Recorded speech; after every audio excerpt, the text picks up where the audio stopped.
ভারত কেন বাংলাদেশ দখল করতে পারবে না? বাংলাদেশে আক্রমণ করলে নিজেই ধ্বংস হবে ভারত। ভারত দীর্ঘদিন ধরে বাংলাদেশের ওপর আগ্রাসন চালিয়ে আসছে। সাম্প্রতিক সময়ে ভারতের মাথা ব্যথার অন্যতম কারণ হচ্ছে বাংলাদেশের রাজনৈতিক পথ পরিবর্তন। কারণ ভারতের কথায় এখন আর বাংলাদেশ পরিচালিত হচ্ছে না, যার ফলে ভারতের পক্ষ থেকে পরোক্ষ এবং প্রত্যক্ষভাবে বাংলাদেশকে দখলের হুমকি দিচ্ছে। বাস্তবতা হচ্ছে ভারতীয়দের সামরিক শক্তি তাতে ভারতই আগামী দিনে দখল হতে পারে, কারণ ভারতের প্রতিপক্ষ চীন এবং পাকিস্তান মোকাবেলায় তাদের সামরিক শক্তি যথেষ্ট নয়। সেখানে বাংলাদেশ দখল করা ভারতের জন্য দিবাস্বপ্ন। আজকের ভিডিওটি দেখলে বুঝতে পারবেন ভারত কেন বাংলাদেশকে দখল করতে পারবে না। বাংলাদেশকে দখল করতে আসলে ভারত নিজে ধ্বংস হয়ে যাবে এবং কিভাবে ভারতীয় সেনাবাহিনীর থেকে বাংলাদেশের সেনাবাহিনী অত্যন্ত শক্তিশালী। যারা দেশকে ভালোবাসেন তারা ভিডিওটিতে একটি লাইক দিয়ে এবং সাবস্ক্রাইব করে আমাদের পাশে থাকুন। যেমনটা জানেন, ভারতের সেনাবাহিনীর সংখ্যা প্রায় 13 লক্ষ, যা চীনের প্রায় পৃথিবীর দ্বিতীয় সর্বোচ্চ। ভারতীয় সেনাবাহিনীর একটি বড় অংশ তাদের অভ্যন্তরীণ নিরাপত্তায় নিয়োজিত রয়েছে, কারণ কাশ্মীর, মধ্যপ্রদেশ, পূর্বাঞ্চলীয় 7টি রাজ্য সেভেন সিস্টার্সের বিদ্রোহী দমনে প্রচুর পরিমাণে ভারতীয় সেনাবাহিনী মোতায়েন করা আছে। অন্যদিকে পাকিস্তানের সেনাবাহিনীর সংখ্যা প্রায় 7 লাখ, যার একটি অংশ রয়েছে অভ্যন্তরীণ নিরাপত্তার স্বার্থে। সুতরাং পাকিস্তানকে এবং অভ্যন্তরীণ সংকট মোকাবেলায় ভারতীয় সেনাবাহিনীর অন্তত 4 লাখ সৈনিক প্রয়োজন হবে। অন্যদিকে অবশিষ্ট মাত্র 5 লাখ সৈনিক দিয়ে ভারত চায়নার মোকাবেলা করবে নাকি বাংলাদেশ আক্রমণ করবে? সেনাবাহিনীর সংখ্যা বিবেচনায় ভারতের পক্ষে এই মুহূর্তে পাকিস্তান, বাংলাদেশ কিংবা চীনের বিরুদ্ধে অফেন্সিভ মিশন পরিচালনা করা সম্ভব না। কারণ কোন দেশে আগ্রাসন চালাতে গেলে সেই দেশের থেকে 3 গুণ বেশি সেনার প্রয়োজন হয়। ভারতের অবশিষ্ট 5 লক্ষ সৈনিকের মাঝে অন্তত 3 লক্ষ সৈন্য লাগবে চীনের মোকাবেলায়, যার ফলে বাংলাদেশের বিরুদ্ধে সর্বোচ্চ 2 লাখ সৈন্য মোতায়েন করতে পারবে ভারত। বিপরীতে বাংলাদেশের সেনাবাহিনীর সংখ্যা 1,70,000। এই সংখ্যা বিবেচনায় বাংলাদেশে আগ্রাসন চালানো ভারতের জন্য সম্ভব নয়। তবে সমর্থন দেওয়ার মতো সমরাস্ত্র থাকলে অর্ধেক সৈন্য দিয়ে আগ্রাসন চালানো সম্ভব। যেমন ব্রিটেন, ফ্রান্স, যুক্তরাষ্ট্র, এদের অন্য দেশের ওপর আগ্রাসন চালাতে খুব বেশি সৈন্যের প্রয়োজন হয় না, কারণ বিমান বাহিনীর অব্যাহত সমর্থন পেলে কম সৈন্য দিয়ে যুদ্ধে জয়লাভ করা সম্ভব। তাই ভারতীয় বিমান বাহিনীর সক্ষমতা সম্পর্কে আলোচনা করা দরকার। বিমান বাহিনী বলতে শুধুমাত্র যুদ্ধ বিমানকে বোঝায় না, বিমান বাহিনীর লজিস্টিক সক্ষমতা এর থেকে বেশি গুরুত্বপূর্ণ। ভারতীয় বিমান বাহিনীকে লজিস্টিক সাপোর্ট দেওয়ার মতো কার্যকর হেভি ওয়েট পরিবহন বিমান রয়েছে 10টি এবং মিডিয়াম ক্যাটাগরিতে রয়েছে 30টি। ভারতের মতো একটি বিশাল দেশে সৈনিক এবং রসদ মোতায়েন করার জন্য এই কয়েকটি ট্রান্সপোর্ট বিমান যথেষ্ট নয়। 2020 সালে চীনের সাথে সংঘর্ষ হলে ভারতের ট্রান্সপোর্ট পিরিটের ঘাটতি সামনে আসে। তৎকালীন সময়ে কয়েক সপ্তাহ লেগেছিল সৈনিক এবং সরঞ্জাম মোতায়েন করতে। ফলে বাংলাদেশের বিরুদ্ধে লড়াই হলে ভারতীয় বিমান বাহিনীর লজিস্টিক প্লে গেম চেঞ্জের ভূমিকা পালন করতে পারবে না। অন্যদিকে ভারতীয় বিমান বাহিনীর প্রায় 500টির মতো যুদ্ধ বিমান রয়েছে।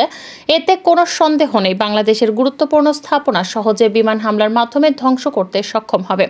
কারণ বাংলাদেশের এমন কোনো শক্তিশালী যুদ্ধ বিমান নেই যা দিয়ে এ সকল ফাইটার জেটের মোকাবেলা করা সম্ভব।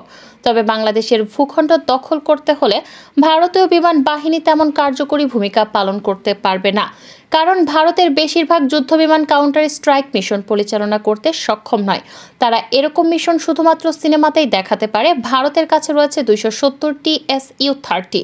এগুলো হচ্ছে এয়ার সুপারহিট ফাইটার MiG-21 এবং জাগুয়ার, বর্তমান সময়ে অকার্যকর যুদ্ধ বিমান। ভারতের একমাত্র অ্যাটাক মিশনের পারদর্শী যুদ্ধ বিমান হচ্ছে মিরাজ 2000 এবং রাফাল যুদ্ধ বিমান, যার সংখ্যা প্রয়োজনের তুলনায় যথেষ্ট নয়। কারণ 40+ মিরাজ 2000 এবং 36টি রাফাল যুদ্ধ বিমান দিয়ে বাংলাদেশে আগ্রাসন চালানোর মতো সক্ষমতা পাবে না। তাছাড়া ড্যাসাল রাফালের মতো যুদ্ধ বিমান বাংলাদেশের বিরুদ্ধে ব্যবহার করার সুযোগ নেই। মাত্র 36টি এ ধরনের ফাইটার জেট রয়েছে যেগুলো ভারতের বিমান বাহিনীর শক্তি। চীন এবং পাকিস্তানের মোকাবেলায় এ কয়েকটি যুদ্ধ বিমানের কোনো বিকল্প নেই। ভারতীয় বিমান বাহিনী রীতিমতো হিমশিম খাচ্ছে যুদ্ধ বিমান সংকট নিরসনে। যদিও ভারতের যুদ্ধ বিমান অনেক মনে হতে পারে, তবে প্রতিপক্ষের মোকাবেলায় তা যথেষ্ট নয়। কারণ পাকিস্তানের নিকট বড় অঙ্কের জেটান সি এবং F-16 যুদ্ধ বিমান রয়েছে। ফলে ভারতের রাফাল যুদ্ধবিমান ছাড়া সেগুলোকে মোকাবেলা করা কঠিন। অন্যদিকে চীনের বিমান বাহিনীর সাথে ভারতের বিমান বাহিনীর কোনো তুলনা চলে না। সুতরাং 40টি মিরাজ 2000 দেশে গিয়ে বাংলাদেশকে আক্রমণ করতে পারবে না। ভারত গড়ে দৈনিক 2 থেকে 3টি স্থানে তারা সাপোর্ট দিতে পারবে, জায়গার তুলনায় এটি 50 ভাগের 1 ভাগও হবে না।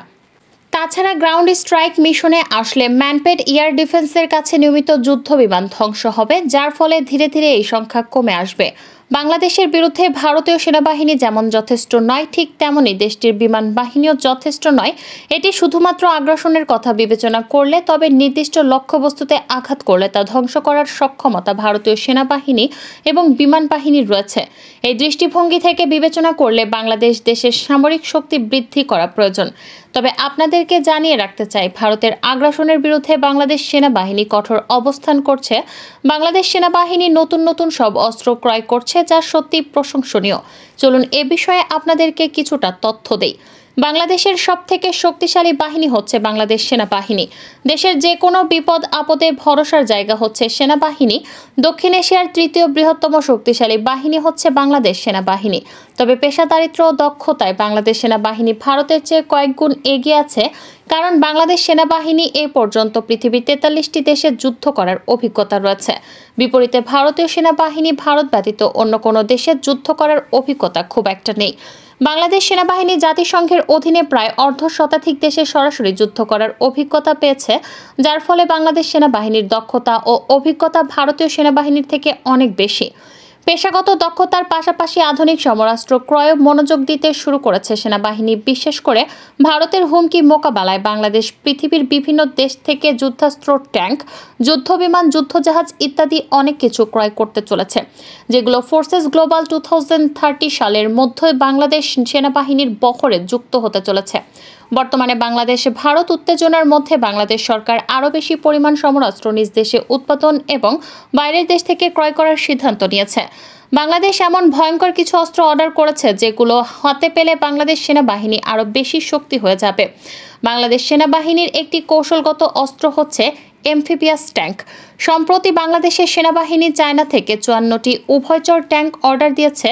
এই ট্যাঙ্কগুলো পানিতে এবং মাটিতে 2 জায়গাতেই চলতে পারে। এই ট্যাঙ্ক তীব্র স্রোতের মধ্যে অনায়াসে চলতে পারে। বাংলাদেশ নদীমাতৃক দেশ হওয়ার কারণে এই ধরনের ট্যাঙ্ক বাংলাদেশের জন্য অধিক উপযোগী। ভারত বাংলাদেশের মধ্যে যুদ্ধ হলে ভারত শুরুতেই বাংলাদেশের যোগাযোগ ব্যবস্থা ভেঙে দিতে চাইবে। এর জন্য তারা বাংলাদেশের ব্রিজ, সেতু, কালভার্ট ইত্যাদি এর ওপর হামলা চালাতে পারে।